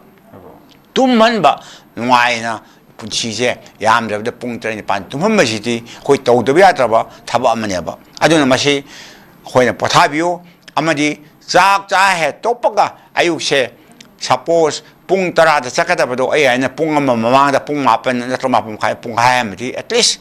ꯈꯤꯇꯪ ꯇꯞꯅ ꯆꯥꯛꯆꯥ ꯇꯣꯛꯄ ꯃꯇꯨꯡ ꯆꯠꯄꯤꯌꯨ ꯍꯥꯏꯕ ꯆꯥꯛꯆꯥ ꯇꯧꯕ ꯑꯣꯐꯤꯁ ꯆꯠꯄ ꯆꯥꯛꯆꯥ ꯇꯧꯕ ꯊꯕꯛ ꯇꯧꯕꯁꯦ ꯑꯌꯨꯛꯀꯤ ꯃꯇꯝ ꯇꯧꯕꯤꯒ ꯅꯨꯡꯗꯥꯡ ꯃꯇꯝꯗꯗꯤ ꯆꯥꯛꯆꯥ ꯇꯣꯛꯄ ꯃꯇꯨꯡ ꯄꯨꯡ 2ꯒꯨꯝꯕ ꯅꯠꯇ꯭ꯔꯒ 1 ꯃꯈꯥꯏꯒꯨꯝꯕꯗꯤ ꯆꯥꯛꯆꯥ ꯇꯣꯛꯄ ꯃꯇꯨꯡꯗ ꯐꯃꯨꯡꯗ ꯆꯪꯕꯤꯌꯣꯕ ꯑꯩꯈꯣꯏ ꯃꯅꯤꯄꯨꯔꯗꯗꯤ ꯃꯩ ꯇꯣꯏꯅ ꯂꯥꯛꯇꯕꯅꯤꯅ ꯅꯨꯡꯗꯥꯡꯁꯦ ꯆꯥꯛꯆꯥ ꯇꯧꯕ ꯐꯃꯨꯡꯗ ꯆꯪꯉ ꯍꯦꯛꯇ ꯇꯨꯝꯕ ꯑꯗꯨꯒꯤ ꯐꯃꯨꯡꯗ ꯍꯤꯞꯆꯟꯕꯁꯦ ꯃꯁꯤ ꯇꯧꯕꯤꯔꯣꯏꯗꯕꯅꯤ ꯃꯔꯝꯗꯤ ꯍꯣꯔꯦꯟ ꯃꯤꯀꯞ ꯊꯣꯛꯂꯛꯄ ꯃꯇꯝꯗ ꯉꯁꯥꯏꯒꯤ ꯍꯤꯞꯆꯜꯂꯕꯅꯤꯅ ꯆꯥꯛ ꯈꯥꯎꯗ ꯌꯥꯎꯕ ꯆꯥꯛ ꯃꯌꯥꯝ ꯆꯤꯟꯖꯥꯛ ꯃꯌꯥꯝꯁꯤꯅ ꯑꯃꯨꯛ ꯍꯥꯏꯒꯠꯂꯛꯑꯒ ꯃꯊꯛ ꯑꯃꯗ ꯍꯥꯏꯒꯠꯂꯒ ꯅꯨꯡꯉꯥꯏꯇꯕ ꯏꯁꯥꯗ ꯑꯁꯥꯕ ꯌꯥꯝ ꯐꯥꯎꯏ ꯃꯗꯨꯅ ꯍꯥꯔꯠꯀꯤ ꯑꯅꯥꯕ ꯂꯩꯕ꯭ꯔꯥ ꯃꯥꯟꯅꯕꯅꯤꯅ ꯃꯌꯥꯝꯅ ꯇꯣꯏꯅ ꯍꯣꯁꯄꯤꯇꯥꯜꯗ ꯂꯥꯛꯑ ꯀꯝꯄ꯭ꯂꯦꯟ ꯇꯧꯏ ꯑꯗꯨꯅ ꯆꯥꯛꯆꯥ ꯇꯣꯛꯄꯒ ꯅꯨꯡꯗꯥꯡ ꯇꯨꯝꯕꯁꯤ ꯇꯧꯕꯤꯔꯣꯏꯗꯕꯅꯤ ꯄꯨꯡ 1 ꯃꯈꯥꯏ 2ꯔꯣꯝꯒꯤ ꯃꯇꯨꯡꯗ ꯆꯥꯛ ꯇꯣꯛꯄ ꯃꯇꯨꯡꯗ ꯇꯨꯝꯕꯤꯒꯗꯕꯅꯤ ꯆꯥꯛꯈꯥꯎꯁꯦ ꯄꯤꯛ ꯊꯟꯅ ꯆꯥꯛ ꯆꯥꯔ ꯃꯇꯨꯡꯗ ꯇꯨꯝꯕ ꯈꯣꯠꯄ ꯇꯧꯕꯤꯔꯣꯏꯗꯕꯅꯤ ꯑꯩꯈꯣꯏꯅ ꯇꯥꯖꯕꯗ ꯉꯁꯥꯏꯒꯤ ꯅꯍꯥꯔꯣꯜꯁꯤꯡꯁꯦ ꯊꯕꯛ ꯄꯟꯖꯥꯎ ꯁꯨꯕ ꯃꯤꯁꯤꯡꯒꯤ ꯀꯨꯂꯤ ꯋꯥꯔꯀꯔꯁꯤꯡꯁꯤ ꯅꯨꯡꯗꯥꯡꯁꯤ ꯆꯥꯛꯁꯤ ꯇꯞ ꯆꯥꯁꯤꯜꯂꯅꯤ ꯑꯗꯨꯒ ꯊꯕꯛꯁꯤ ꯋꯥꯅ ꯁꯨꯔꯅꯤ ꯑꯗꯨꯒ ꯆꯥꯛ ꯆꯥꯁꯤꯜꯂ ꯃꯇꯨꯡꯗ ꯅꯣꯡꯉꯥꯜꯂꯒ ꯃꯥ ꯌꯥꯍꯧꯔꯛꯄꯗ ꯂꯩꯔꯝꯗ꯭ꯔꯦ ꯈꯣꯠꯂꯝꯗ꯭ꯔꯦ ꯍꯥꯏꯔꯤꯕ ꯃꯌꯥꯝꯁꯤꯡꯁꯦ ꯑꯁꯦ ꯍꯥꯔꯠ ꯑꯦꯇꯦꯛ ꯇꯧꯕꯒꯤ ꯆꯥꯡꯁꯦ ꯃꯣꯏꯗ ꯌꯥꯝ ꯋꯥꯡꯒꯜꯂꯦꯕ ꯉꯁꯥꯏꯒꯤ ꯔꯦꯁꯇꯨ ꯇꯧꯗꯕꯒꯤꯅꯦꯕꯀꯣ ꯆꯥꯛꯆꯥ ꯇꯣꯛꯑ ꯃꯇꯨꯡꯗ ꯔꯦꯁꯇꯨ ꯇꯧꯗꯕꯒꯤ ꯑꯣꯏꯗꯣꯏꯅꯦꯕꯀꯣ ꯇꯧꯒꯗꯕꯅꯤ ꯑꯗꯨꯒ ꯄꯥꯕꯨꯡ ꯍꯧꯖꯤꯛꯁꯦ ꯀꯩꯅꯣꯝꯇ ꯍꯥꯏꯗꯤ ꯃꯔꯛ ꯊꯠꯅ ꯄꯥꯕꯨꯡꯒꯤ ꯁꯥꯏꯠꯇ ꯍꯪꯖꯒꯦ ꯍꯥꯏꯇꯥꯔꯦ ꯀꯔꯝꯕꯅ ꯍꯦꯟꯅ ꯀꯥꯟꯅꯒꯅꯤ ꯍꯥꯏꯕꯒꯤ ꯃꯇꯥꯡꯗ ꯍꯥꯏꯇꯥꯔꯦꯀꯣ ꯑꯩꯈꯣꯏꯒꯤ ꯍꯥꯔꯠ ꯑꯦꯇꯦꯛꯁꯤ ꯂꯩꯇꯅꯕ ꯑꯦꯛꯁꯔꯁꯥꯏꯁ ꯑꯃ ꯑꯣꯏꯅꯕ ꯌꯣꯒꯥ ꯇꯧꯕ ꯋꯥꯀꯤꯡ ꯆꯠꯄ ꯈꯣꯠꯄꯀꯣ ꯑꯗꯨꯒ ꯏꯚꯟ ꯗꯥꯟꯁ ꯇꯧꯕ ꯍꯧꯖꯤꯛꯀꯤ ꯃꯇꯝꯗ ꯖꯨꯝꯕꯥ ꯇꯧꯕ ꯍꯥꯏꯅ ꯃꯌꯥꯝ ꯑꯃ ꯇꯧꯅꯔꯤꯀꯣ ꯄꯥꯕꯨꯡ ꯃꯁꯤꯒꯤ ꯃꯌꯥꯝ ꯃꯔꯛꯁꯤꯗ ꯈ꯭ꯋꯥꯏꯗꯒꯤ ꯍꯥꯔꯠꯀꯤ ꯑꯣꯏꯕ ꯈ꯭ꯋꯥꯏꯗꯒꯤ ꯐꯕꯁꯦ ꯀꯔꯝꯕ ꯑꯣꯏꯒꯅꯤ ꯄꯥꯕꯨꯡ ꯑꯩꯈꯣꯏ ꯌꯣꯒꯥ ꯇꯧꯕ ꯋꯥꯀꯤꯡ ꯇꯧꯕ ꯑꯃꯁꯨꯡ ꯗꯥꯟꯁ ꯇꯧꯕꯁꯦ ꯃꯁꯤꯅ ꯑꯩꯈꯣꯏ ꯍꯥꯔꯠꯇ ꯔꯤꯂꯦꯛꯁꯦꯁꯟ ꯄꯤꯕꯁꯦ ꯀꯔꯝꯕꯅ ꯍꯦꯟꯒꯦ ꯄꯥꯕꯨꯡ ꯋꯥꯀꯤꯡ ꯆꯠꯄ ꯇꯧꯗ ꯌꯥꯗꯕꯅꯤ ꯑꯗꯨ ꯑꯩꯈꯣꯏ ꯅꯨꯄꯥꯁꯤꯡꯗ ꯋꯥꯀꯤꯡ ꯆꯠꯄ ꯍꯥꯏꯕꯅꯤ ꯑꯦꯛꯁꯔꯁꯥꯏꯁ ꯇꯧꯕꯤꯌꯨ ꯍꯥꯏꯕꯅꯤ ꯀꯔꯤ ꯃꯃꯤꯡ ꯑꯦꯛꯁꯔꯁꯥꯏꯁ ꯇꯧꯅꯤ ꯃꯔꯝꯗꯣ ꯑꯩꯅ ꯍꯥꯏꯖꯅꯤꯡꯕꯅ ꯏ ꯆꯦꯃꯧ ꯇꯣꯡ ꯄꯥꯏꯞꯁꯤꯡꯁꯤꯗ ꯆꯦꯜꯂꯤꯕ ꯏꯁꯤꯡꯁꯦ ꯐ꯭ꯔꯤꯂꯤ ꯆꯦꯟꯕ ꯉꯝꯅꯕ ꯃꯨꯚꯃꯦꯟ ꯇꯧꯕꯤꯌꯨ ꯍꯥꯏꯕꯅꯦꯕ ꯉꯁꯥꯏꯒꯤ ꯇꯣꯇꯤ ꯄꯥꯏꯞꯇ ꯏꯁꯤꯡ ꯃꯌꯥꯝ ꯊꯥꯔꯛꯏꯕꯁꯦ ꯇꯣꯇꯤ ꯄꯥꯏꯞ ꯃꯅꯨꯡꯁꯤꯗ ꯂꯩꯕꯥꯛ ꯂꯩꯉꯣꯏ ꯃꯌꯥꯝꯅ ꯐꯨꯜꯂꯒꯗꯤ ꯏꯁꯤꯡꯗꯣ ꯐꯖꯅ ꯆꯦꯟꯕ ꯉꯝꯗꯦꯕ ꯑꯗꯨ ꯆꯞ ꯃꯥꯟꯅꯕ ꯐꯣꯔꯃꯨꯂꯥꯗꯅꯦꯕ ꯑꯩꯈꯣꯏ ꯏꯁꯥꯗ ꯌꯥꯎꯔꯤꯕ ꯀꯣꯔꯣꯅꯔꯤ ꯑꯥꯔꯇꯔꯤꯁꯤꯡꯁꯤꯗ ꯏꯁꯤꯡꯁꯦ ꯐꯖꯅ ꯆꯦꯟꯕ ꯉꯝꯅꯕꯒꯤꯗꯃꯛꯇ ꯈꯣꯡ ꯈꯨꯠꯇ ꯆꯦꯟꯕ ꯉꯝꯅꯕꯒꯤꯗꯃꯛꯇ ꯁꯥꯖꯦꯜ ꯇꯧꯕꯤꯌꯨ ꯍꯥꯏꯕꯅꯦꯕ ꯍꯛꯆꯥꯡ ꯁꯥꯖꯦꯜ ꯇꯧ ꯃꯤꯟꯁ ꯃꯨꯚꯃꯦꯟ ꯇꯧꯕꯤꯌꯨ ꯍꯥꯏꯕꯅꯦꯕ ꯈꯣꯡ ꯈꯨꯠ ꯈꯪꯗꯦ ꯋꯥꯀꯤꯡ ꯆꯠꯂꯨ ꯍꯥꯏꯕꯅꯤ ꯑꯃ ꯇꯧꯕ ꯑꯗꯨꯕꯨ ꯑꯩꯈꯣꯏ ꯃꯅꯤꯄꯨꯔꯗꯗꯤ ꯅꯨꯄꯤꯁꯤꯡꯁꯦ ꯗꯣꯃꯦꯁꯇꯤꯛ ꯋꯥꯔꯛꯁꯤꯡꯁꯦ ꯃꯌꯨꯝꯗ ꯌꯥꯝ ꯇꯧꯕꯅꯤ ꯑꯁꯤꯁꯨ ꯁꯥꯖꯦꯜ ꯃꯈꯜ ꯑꯃꯅꯤ ꯍꯥꯏꯗꯤ ꯑꯌꯨꯛ ꯍꯧꯔꯛꯄꯗ ꯀꯣꯜꯂꯤꯛ ꯋꯥꯏꯔꯝ ꯐꯦꯡꯕ ꯈꯪꯗꯦ ꯋꯥꯏ ꯁꯤꯠꯄꯅꯤ ꯈꯪꯗꯦ ꯀ꯭ꯂꯤꯟ ꯇꯧꯕꯅꯤ ꯈꯪꯗꯦ ꯑꯃ ꯃꯌꯥꯝꯁꯦ ꯇꯧꯔꯤꯕ ꯃꯨꯚꯃꯦꯟꯁꯦ ꯁꯤꯁꯨ ꯑꯦꯛꯁꯔꯁꯥꯏꯁ ꯃꯈꯜ ꯑꯃꯅꯦꯕ ꯑꯗꯨꯅ ꯌꯥꯝꯗ꯭ꯔꯕꯗ ꯑꯩꯈꯣꯏ ꯍꯥꯏꯅ ꯑꯌꯨꯛꯁꯤꯗ ꯌꯥꯝꯅ ꯋꯦꯗꯔ ꯐꯔ ꯃꯇꯝꯗ ꯀꯅꯥꯒꯨꯝꯕꯅ ꯍꯥꯏ ꯅꯨꯡꯗꯥꯡꯋꯥꯏꯔꯝꯗ ꯋꯥꯀꯤꯡ ꯆꯠꯄ ꯀꯅꯥꯒꯨꯝꯕꯅ ꯍꯥꯏ ꯑꯌꯨꯛꯇ ꯃꯗꯨꯗꯤ ꯃꯇꯝ ꯑꯃꯗꯤ ꯁꯥꯔꯀꯝꯁꯤꯒꯤ ꯃꯇꯨꯡ ꯏꯟꯅ ꯑꯩꯈꯣꯏꯅ ꯏꯟꯕ ꯇꯥꯔꯦ ꯁꯄꯣꯁ ꯌꯥꯝꯅ ꯏꯪꯕ ꯃꯇꯝ ꯅꯤꯡꯊꯝꯊꯥ ꯃꯇꯝꯗ ꯑꯌꯨꯛꯇ ꯋꯥꯀꯤꯡ ꯆꯠꯄꯁꯦ ꯑꯩꯈꯣꯏ ꯀꯌꯥ ꯄꯥꯝꯗꯦ ꯅꯨꯡꯗꯥꯡꯋꯥꯏꯔꯝ ꯆꯠꯄꯅ ꯐꯩ ꯑꯗꯨ ꯍꯧꯖꯤꯛ ꯌꯥꯝꯅ ꯏꯪꯕ ꯃꯇꯝ ꯅꯠꯇꯕꯁꯤꯗꯤ ꯑꯩꯈꯣꯏꯅ ꯑꯌꯨꯛꯇ ꯋꯥꯀꯤꯡ ꯆꯠꯄ ꯐ꯭ꯔꯦꯁ ꯏꯌꯥꯔ ꯐꯪꯕ ꯅꯨꯡꯁꯤꯠ ꯑꯁꯦꯡꯕ ꯐꯪꯕ ꯃꯇꯝꯁꯦ ꯁꯤꯗꯤ ꯋꯥꯀꯤꯡ ꯆꯠꯄꯅ ꯁꯥꯖꯦꯜ ꯇꯧꯕꯅ ꯍꯦꯟꯅ ꯐꯩ ꯑꯗꯩ ꯅꯨꯄꯤꯁꯤꯡꯒꯤꯁꯤꯁꯨ ꯋꯥꯀꯤꯡꯃꯛ ꯅꯠꯇ꯭ꯔꯒꯁꯨ ꯌꯨꯝꯗ ꯇꯧꯔꯤꯕ ꯗꯣꯃꯦꯁꯇꯤꯛ ꯋꯥꯔꯛꯁꯦ ꯇꯧꯕꯤꯌꯣꯕ ꯃꯨꯚꯃꯦꯟ ꯇꯧꯕ ꯃꯁꯥꯗꯣ ꯃꯈꯣꯡ ꯃꯈꯨꯠ ꯂꯦꯡꯉ ꯐꯤꯔꯣꯟ ꯐꯤꯖꯥ ꯁꯨꯕ ꯈꯣꯠꯄ ꯃꯌꯥꯝꯁꯤ ꯇꯧꯔꯤꯁꯤꯁꯨ ꯁꯥꯖꯦꯜ ꯃꯈꯜ ꯑꯃꯅꯦꯕ ꯃꯁꯤꯃꯁꯨ ꯃꯈꯣꯏꯗ ꯀꯥꯟꯅꯕ ꯄꯤꯔꯤꯕꯅꯦꯕ ꯑꯗꯨꯅ ꯑꯩꯈꯣꯏꯒꯤ ꯏꯁꯥꯁꯤꯗ ꯍꯥꯔꯠꯁꯤꯗ ꯑꯃꯗꯤ ꯏ ꯆꯦꯃꯧ ꯇꯣꯡ ꯄꯥꯏꯞꯁꯤꯗ ꯃꯁꯥ ꯃꯎ ꯐꯅ ꯊꯝꯒꯦ ꯍꯥꯏꯔꯗꯤ ꯑꯦꯛꯁꯔꯁꯥꯏꯖꯁꯦ ꯇꯧꯗꯕ ꯌꯥꯗꯕ ꯄꯊꯥꯞ ꯑꯃꯅꯦꯕ ꯑꯩꯈꯣꯏ ꯄꯨꯟꯁꯤꯁꯤꯗ ꯑꯃꯗꯤ ꯅꯨꯡꯉꯥꯏꯅ ꯄꯨꯡ 3-4 ꯇꯨꯝꯗꯕ ꯌꯥꯗ꯭ꯔꯕ ꯑꯁꯤ ꯄꯊꯥꯞ ꯑꯃꯅꯦꯕ ꯑꯗꯨꯒ ꯄꯥꯕꯨꯡ ꯀꯩꯅꯣꯝꯇ ꯍꯥꯏꯇꯥꯔꯦꯀꯣ ꯃꯔꯛ ꯊꯠꯅ ꯑꯩꯈꯣꯏꯒꯤ ꯍꯧꯖꯤꯛꯀꯤ ꯄꯥꯕꯨꯡꯅꯁꯨ ꯃꯌꯥꯝ ꯍꯥꯏꯕꯤꯔꯦꯀꯣ ꯑꯩꯈꯣꯏ ꯋꯥꯀꯤꯡ ꯆꯠꯄꯁꯤꯅ ꯈ꯭ꯋꯥꯏꯗꯒꯤ ꯐꯩ ꯑꯌꯨꯛꯇ ꯋꯥꯀꯤꯡ ꯆꯠꯄꯁꯤꯅ ꯍꯦꯟꯅ ꯐꯩ ꯍꯥꯏꯅ ꯇꯥꯛꯄꯤꯔꯤꯅꯦꯕꯀꯣ ꯄꯥꯕꯨꯡ ꯑꯩꯈꯣꯏꯒꯤ ꯀꯣꯁ ꯑꯣꯐ ꯗꯦꯠ ꯍꯥꯏꯇꯥꯔꯦꯀꯣ ꯑꯩꯈꯣꯏꯒꯤ ꯑꯅꯥꯕ ꯃꯌꯥꯝ ꯃꯔꯛꯁꯤꯗꯒꯤ ꯈ꯭ꯋꯥꯏꯗꯒꯤ ꯍꯦꯟꯅ ꯄ꯭ꯔꯣꯕ꯭ꯂꯦꯝ ꯋꯥꯡꯕꯁꯤ ꯑꯩꯈꯣꯏꯒꯤ ꯀꯦꯟꯁꯔ ꯗꯥꯏꯕꯦꯇꯤꯁ ꯑꯃꯁꯨꯡ ꯑꯩꯈꯣꯏꯒꯤ ꯍꯥꯔꯠꯀ ꯃꯔꯤ ꯂꯩꯅꯕ ꯂꯥꯏꯅꯥꯁꯤꯡꯁꯤꯅꯦꯕꯀꯣ ꯑꯗꯨꯒ ꯑꯩꯈꯣꯏꯒꯤ ꯋꯥꯔꯜ ꯍꯦꯜꯊ ꯑꯣꯔꯒꯅꯥꯏꯖꯦꯁꯟ ꯍꯨꯅ ꯄꯤꯕ ꯑꯩꯈꯣꯏꯒꯤ ꯔꯤꯄꯣꯔꯠ ꯑꯃꯒꯤ ꯃꯇꯨꯡ ꯏꯟꯅ ꯑꯩꯈꯣꯏꯒꯤ ꯍꯣꯁꯄꯤꯇꯥꯜ ꯈꯨꯗꯤꯡꯃꯛꯇ 20-25% ꯑꯩꯈꯣꯏꯒꯤ ꯑꯅꯥ ꯂꯥꯌꯦꯡꯁꯪꯗ ꯂꯩꯔꯤꯕꯁꯤ ꯑꯩꯈꯣꯏꯒꯤ ꯍꯥꯔꯠꯀ ꯃꯔꯤ ꯂꯩꯅꯕ ꯑꯅꯥꯕꯁꯤꯅ ꯍꯦꯜꯂꯦ ꯍꯥꯏꯌꯦꯕꯀꯣ ꯃꯁꯤꯁꯦ ꯀꯝꯗꯧꯅ ꯑꯩꯈꯣꯏꯒꯤ ꯏꯟꯚꯥꯏꯔꯣꯟꯃꯦꯟꯒꯤ ꯑꯣꯏꯒꯦꯔꯥ ꯁꯔꯥꯎꯟꯗꯤꯡꯒꯤ ꯑꯣꯏꯒꯦꯔꯥ ꯁꯤ ꯃꯌꯥꯝ ꯏꯕꯗꯤ ꯑꯣꯜ ꯏꯁꯐꯤꯌꯔꯁꯤ ꯌꯦꯡꯉꯕ ꯃꯇꯨꯡꯗ ꯀꯔꯤꯒꯤꯗꯃꯛ ꯍꯥꯔꯠꯀꯤ ꯂꯥꯏꯅꯥꯁꯤꯅ ꯍꯦꯟꯅ ꯌꯥꯝꯅ ꯑꯣꯏꯔꯤꯕꯅꯣ ꯍꯥꯏꯁꯦ ꯁꯤ ꯃꯇꯥꯡꯗ ꯈꯤꯇꯪ ꯍꯥꯏꯕꯤꯔꯝꯕꯅꯦ ꯄꯥꯕꯨꯡ ꯌꯥꯏ ꯑꯩꯈꯣꯏꯒꯤ ꯏꯟꯗꯤꯌꯥꯗꯁꯨ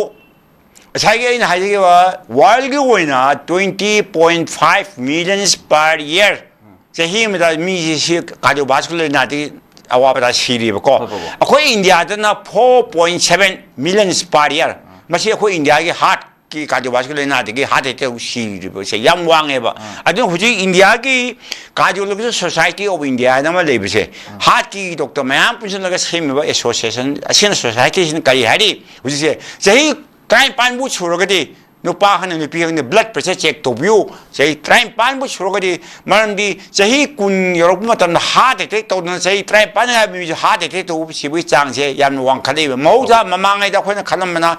하드 때 저희 양 팔라버니 부양 개슈보 미싱데 양 뚱 톡벌리는 칼람보도 호지지 저희 노르번 미오싱데 하드 때 도비상 양 행글락번이나 뭐 코는 미뽕 구정 뭐지 저희 트라임 반부 수로가디 누파 하는 누피한테 blood pressure 왕브라 왕데브라 하이식 도구 해봐 뭐는 락 토레이바 까리맘들이 맛이 토레이는 하자 후지까지 나하로는 이제 그냥 좀 연재보다 파스포트 사버기 헤빗 아마 얌 또록 봐 넘버 1 넘버 2 후지 컴퓨터기 육시에 모바일 빠르가 아동 파문다 모바일 사는 애 도끼 봐 하이디 학장 사진 돈에 꼭 도끼 봐 나타가 자기 아동 돈은 힙전 내가 레바 링도 뭐 코터비 타고 세모디 안 왕봐 진작시 얌 또이나 만나보니까 자기 펫 푸드 그냥 세초도 펫 야고 진작 호텔 내기 항나무는 얌 따선 봐 마치나 뭐 거기 뭐 사다 콜레스테롤 아무리 트라이글리세라이드 얌 왕네 봐 아주 콜레스테롤가 트라이글리세라이드 왕아버니나 하기 뭐 거기 뭐 사디 이 정도 발생 셀 매암 레이바 이 콜레스테롤 진정에 납찬 나라가 분泌 타복시 얌 왕해 봐 아주 블러드 프레셔 왕봐 아주 게 뭐다 하디 장시 왕암니 짐 자나보다 나게 하면 얘기들에 거기 하대기도 그러나 아저기 티에터 액터 매하면 시그래 나랑 나한다 히마찰 프라데시다 간비오 거기 더서르 사바 액터도 테블라도 고작다 가마는 시 아저기 람 사바 드라마다 람 사바 액터도 BP 하대기도 그렇지 압둘 칼람 인디아기 프레시던트 실롱다 왕항에도 레퍼시 자도나 하대기세 아테티아나 보이디 그랬던 아예 하리 또래 해가지 고작다는 완전가 거의 하시 리키면 거의 분시 루에버 완스 하시는 리키면 맞답니다 거의 분시 루에버 아주니 아이는 마야만 합니다 하시 눈시비오 아마디 루토비오 마나 빰바 까리노 마나 빰도 까리노 강독비오 마나 빰바 마야함세 비비라 아파바 진작 자라바 사전 떨어봐 wak한 농아이테바 칸드라바 아마디 이사 보디 왜 헬렌드라바 블러드 프레셔 왕한드라바 다이비티스 대한드라바 아주 하체 마토 보는 또 분시 상 레벨 나오네요. 허고. 아도 그 빠붕 호지제 아디 거기 인칼레바 나하 진 오이선우 아데 아한 마야이 찰레바 미오이싱 오이선우가 하디 핫기 아나발 레이테 하디 체크 또버시 가이 하나 체크 또나데 하이다레 아도 빠붕 마야이 까버니 사징지 아좀 시진네 하이다레 아코기 레이리바 거기 아한라만 하이디 미야이 찰라부 강부징진이 현 시즌에 야다 니사 시즌 미장세 마시다 마시 마야이 까부 진작 시즌에 버시네 헨나 까람나 라ям니바 나부지 헨나 프로그램 토강가니 아두가 타우로이답나 까리노 타우거답나 까리노 두 마땅두다 카이탕 빠붕 하이비라모네 아차이 신이 아코이나 진작시 아할라만 마야암나 따로미 하이나 코니 헥다 도고다부슈 도부시 야데 스모킹 제 주로 베이 탁보세 아코이 월게면 인디아세 신은 뭐 완다래 주로 베이 탁보 아주가 많이 보시 우지 캔서 왕위 장 얌왕 그래 주로 베이 탁보되기 아주 도베고 하베디 히장만 하되기 포토세 마야암나 카이니 달랍 잘다 과자리 마야암세 히장만 야부 보세 마치 까나비 사드 깜데게 히장만 하시데 볼은 아코이 70,000 chemicals 야우리에바 히담은 아주 파드바면 맞으면 독식 오이바 캔서 오이바 마차 깨면 야우리에바 무이싱이 주는 학자는 장가 와바 다 알지 아주 핫기주 이 정동 발생의 히담은 아주 보시 잡이 야우를 거디 이 정동 발 이신 프리디 제인가다 버스 제망하면 돼봐 마이레 마이크라도 wal세 마시 랍 와라 이신 납찬나 봐 아마가 뭐가 납찬나 봤다오나 이신 뭐 공부하는 제는데 봐 아주나 앙앙신 주르비 테이브세 마시 타독 비게다보니 아헬라면이나 히당문화 신네 타독 비게다보니 아마디 누피신나 과절다 달랍 짜마던 히당문화 열 보면 마시 노나 타독 비고 도비고 제 학자한테 까나비기 맞자 아무 모르게 도비고 잡아기 아주 마시 뿌라 타독 비게다보니 니 사자비 타복 마시 다독 비오 아주 와가지 핫기 아마디 이정동 파이프도 마토 퍼센트 넘거네 봐 아주 한징나 주로 비타민 과자미 딸자미 코이나 나라니 비제보기 타복세 마시 또 위로도 보니 아니 진작시 암는 모르고 아주 니 사자바 하비리 유암 또이타고 미세 몸에서는 핫기 마살지 빠짓 빠라가 ꯌꯥꯝꯅ ꯊꯥ ꯂꯧꯅꯒꯦꯗ ꯂꯩꯇ꯭ꯔꯦ ꯄꯥꯔꯇꯤꯄꯥ ꯃꯊꯧ ꯇꯧꯕ ꯉꯝꯃꯛꯇꯕꯗꯨ ꯀꯥꯔꯗꯤꯑꯣꯃꯥꯏꯑꯣꯄꯦꯊꯤ ꯀꯧꯏ ꯑꯗꯨꯒ ꯂꯤꯚꯔꯁꯨ ꯕꯦꯔꯥ ꯇꯧꯔꯛꯄ ꯃꯕꯨꯛ ꯀꯪꯈꯠꯂꯛꯄ ꯃꯈꯣꯡ ꯃꯨꯛꯈꯠꯂꯛꯄ ꯍꯥꯔꯠꯁꯦ ꯐꯦꯜ ꯑꯣꯏꯅ ꯑꯗꯨꯝ ꯂꯩꯌꯦꯕ ꯑꯗꯨꯅ ꯍꯥꯔꯠꯇꯁꯨ ꯏꯐꯦꯛ ꯇꯧꯋꯦꯕ ꯌꯨ ꯌꯥꯝ ꯑꯗꯨꯅ ꯌꯨ ꯊꯛꯄꯒꯤ ꯊꯕꯛꯁꯤꯁꯨ ꯌꯥꯗ꯭ꯔꯦ ꯍꯥꯔꯠꯇ ꯀꯔꯤꯝ ꯀꯥꯟꯅꯕ ꯐꯪꯕ ꯂꯩꯇꯦ ꯑꯗꯨꯅ ꯆꯤꯟꯖꯥꯛ ꯆꯥꯕ ꯃꯇꯝꯗ ꯃꯌꯥꯝꯅ ꯈꯤꯇꯪ ꯈꯟꯊꯕꯤꯌꯨ ꯌꯥꯔꯤꯃꯈꯩꯗꯤ ꯑꯩꯈꯣꯏꯅ ꯆꯥꯔꯣꯏꯗꯕ ꯍꯤꯗꯥꯛ ꯆꯥꯔꯣꯏꯗꯕ ꯆꯤꯟꯖꯥꯛꯁꯤꯡꯁꯦ ꯃꯇꯝ ꯆꯨꯞꯅ ꯅꯤꯡꯁꯤꯡꯕꯤꯔꯒ ꯈꯤꯇꯪ ꯆꯦꯛꯁꯤꯟꯅ ꯂꯩꯕꯤꯌꯨ ꯍꯥꯏꯖꯕꯅꯤ ꯑꯗꯨꯒ ꯄꯥꯕꯨꯡ ꯑꯩꯈꯣꯏꯅ ꯄꯥꯕꯨꯡꯅ ꯉꯁꯥꯏꯁꯨ ꯍꯥꯏꯕꯤꯈ꯭ꯔꯦꯀꯣ ꯑꯩꯈꯣꯏꯒꯤ ꯕꯤꯄꯤ ꯋꯥꯡꯕ ꯑꯗꯒꯤ ꯁ꯭ꯇ꯭ꯔꯦꯁ ꯂꯩꯕꯀꯣ ꯄꯥꯕꯨꯡ ꯕꯤꯄꯤ ꯋꯥꯡꯕ ꯁ꯭ꯇ꯭ꯔꯦꯁ ꯂꯩꯕ ꯑꯁꯤ ꯃꯌꯥꯝꯁꯤꯡꯁꯦ ꯑꯩꯈꯣꯏꯒꯤ ꯍꯥꯔꯠꯀꯤ ꯂꯩꯅꯥ ꯍꯥꯔꯠ ꯗꯤꯖꯤꯁꯇ ꯃꯁꯤꯅꯁꯨ ꯃꯇꯦꯡ ꯄꯥꯡꯉꯦꯅ ꯇꯥꯛꯄꯤꯀꯣ ꯄꯥꯕꯨꯡ ꯑꯗꯨꯒ ꯁꯝꯇꯥꯏꯝꯁ ꯑꯦꯛꯁꯔꯁꯥꯏꯖ ꯇꯧꯕ ꯃꯇꯝꯗ ꯑꯩꯈꯣꯏꯒꯤ ꯅꯣꯛꯅꯤꯡꯗ꯭ꯔꯒꯁꯨ ꯍꯥꯏꯗꯤ ꯂꯚꯤꯡ ꯑꯦꯛꯁꯔꯁꯥꯏꯖ ꯍꯥꯏꯇꯥꯔꯦ ꯑꯗꯨꯝ ꯅꯣꯛꯊꯣꯛꯍꯟꯕ exercise adum mem tong nei hai tare ko masi je kana bra kana tor pa masi matang amta khaitang habira mani po koi gi exercise to matam da adum nok pa ko pa nate blood pressure je ai kan ta haje gi blood pressure je mayam sina yengnari be je huji si koi gi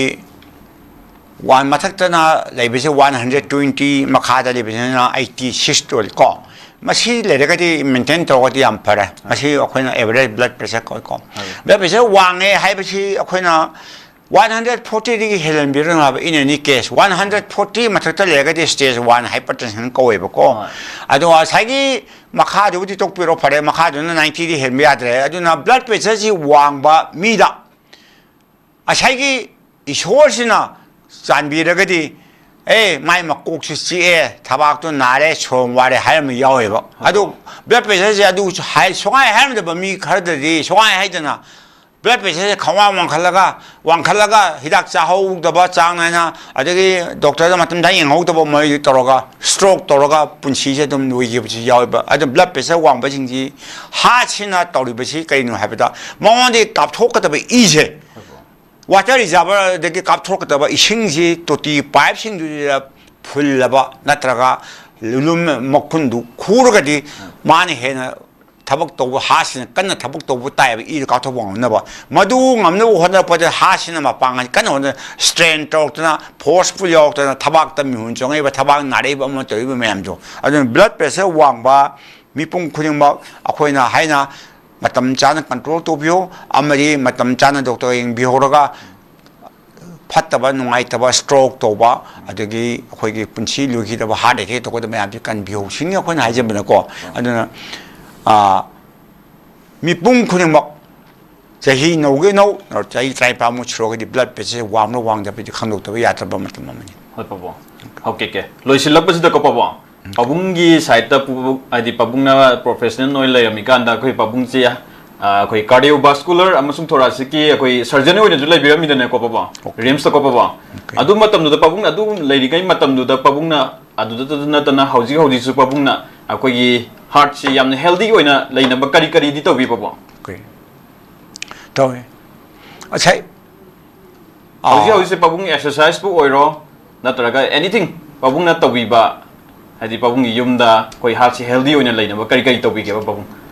koi gi ai private hospital huji practice to jeri ko ado heart chi lakma to na blood pressure wang bo ju heart ke na ba wo ju akoina khangdok piraga patient ni da akoina gyan ta na masi maram na machini masi laing na bna sini ado thengna ba lambi ni habisi akoi barabar mi paujen je tak che ado mipung khuding de haidi kitang lam thapa jagam da hai je ko adum chahi kun tha bo hosa na nong to lak ta hosa nong da chan da blood pressure check to ba mi yam dei ri bo adu ni akhoi gi manipur da statistics report che heart ki anaba si cam le ge hai ba khoi gi manipur da statistics report tang dang ba le tra ga ju rim chamani jin misana ba chama lak pa da anaba trauma de kun bo che heart ki anabo ye heart cardiovascular ki anabo ye ba aduna akhoi gi masi le na jam wang abadina me khuding mo na anaba yeng ba lak mo matan da sai gi thabang na ba mi hun chong ba kong mayam che la matan kam da khoina heart ke lena le ba le ta bra cardiovascular disease lena le ba le ta ba mun na khong ya ta ba do ado hojuji ai na tongje be si ai private hospital wa to jo bani arak pa patient khuding mak ta adu ba lena si le ba le ta bra hana khangdok pa che ai na mo khoi gi da ka le bo wang mayam ta ma tung to jeri aduga pabung na join adi ngasai gi akoina pabung na tawbi mem amasu habire ko pabung akoina heart se kogi heart se pabung yamne healthy oire masa mabu fana leire haija akogi kari kaino dagi khangani ya heart se healthy oire habidi se example akogi india da jo life expectancy habi punsibi chang je khoi manipur de chei hundra manipur se majority ori mingi japan de chei chama punchire habo chama ni loi hingi ado khoi punchi ji hekta chei ni puyang khe somebody tobigumji ba togumji ha ko aduna sai ha che masamo phon leire haragadi isada atopa anaba yaudagadi chei sang hingda bane ba marambi kini naraga su निमित तरानी कुनी ममान खो वा तानब नंगी liver नारे है गजो अनाब लेरे है गजो अखोन वा तानब नंग हार्ट किदी वंस हार्ट के तोरे खुद लो हिदोरी नबो अदुना कार्डियोवास्कुलर डिजीज है मसी अखोन हान खंगदब यादब तौदि यादब हाइदि हासिना अनि सुबु नतेब मा वारेना तोब मोंगन मतेंग पांगमिन लेतेब अदुना अखोन हाइजबना हासे मसामो फना लेहन नगयंता थंबिन थमनयंता आइ साइब फैक्टर मैम दो इन व्यू हाइजबनेबको मदु ओरगदि हातुना मसामो फरे हागदि आइ थबाति मिहुन Jong फावरो जोंगरोय palpitation to adi thaba woi thangwan saruk to naroi somsu waroi isaji yang ne ne chai sajen myam to rogadi adu ha tu masa phai phate habido khangmugi pandan bya khoi punchi sang le regadi yes ha to healthy ore nata na jai humpu na ya kai so kana man no punchi lu gre hagadi nungai ti ochini adu na ha se masa mo phana le re na khangbi haragadi chai blood pressure wang de mai chada jining gi saruk wang de 자 진작 미리 되는 타입 배렌 타입 짜리 아마 하장 사전 떠오리 아마 하장 보디 워 현대 아마디 마툼 힙버 마탐나 모원 아까 가이블게 시네버 하 마사파리 레이디 하이브리 빠는데 오케이 아두가 빠붕 로실락바 시다 거 빠봉 아코기 빠붕나 코기 마니푸기 미암 시다 비비닝 바 메시지 홈 메시지 사이다레 까리까리 메시지 비비닝 마니푸기 미암 시다 빠봉 마양미 마품다 아니 하자는 뭐지 하체 거의 사대어 하체 마탐 주부터 닝생비우 아마디 마탱 방비오바 하체 마사모 파나 탐바제 아코이 분치기 또도 야드라바 들라면해봐 마사모 파나 탐나바 아코이나 마탐 줍보다 자르바 신작 아마디 와칸 길레나 이따바 아마디 학장 자전상에 또바 이사다 블랙 프레셔 왕한비다바 아마디 이사다 지닝기 서록세 왕한비다바 아마디 마따우 촘나 아코이 이문 모뇽기 미풍 그냥 막 만타나 블랙 프레셔 왕브라 왕잡라 제 토토피라가 아코이 하치 마사모 파나 탐비바 하세 능시비바 마땡 빵바 아주 어디 거의 분치 상 행복 나오니 하비자 에 매양 마품나 탐절에 오케이 빠봉 다가짜리 빠봉 따부 빠봉기 찔러바 matam kaya kaithok pidana khogi Norris Window gi studio da lakwi gi damak toina loina na ngasi gi Norris Window TV gi health and well being gi program yang birba mayam punna maki maiki dagi kaina na baya thang nizari pina birasi Hakchang phana thamge hairabadi iramda masimakta da leiba khwaidagi pharaba hospital singi manungda ama oiriba Babina Hospital leijari mafam asida thajaba yaraba amadi sel yamna changdana specialty kun henbada ana layeng bagi khudong chaba pizari pediatrics cardiology cosmetic surgery amadi specialty makal makha kayada aikhogi specialist singna marik chumna thawai hakchang yauna layeng jari aduna state wangmada amuk kari gi chatlugani aikhogi manipur da su hogikti awang bathaki healthcare fanglabada matam manghan biraganu sel hena tingan biraganu aikhogi specialist singdagi malemgi apaba thaki layeng patak yumpham oiba service lobiu Babina Hospital where hope meets compassion akupa marol gidamak Babina Hospital Sajiwa Jail Road Khabai Soi Imphal East Lengsin birau natraga aikhogi phone number 6909390666 ta call to birau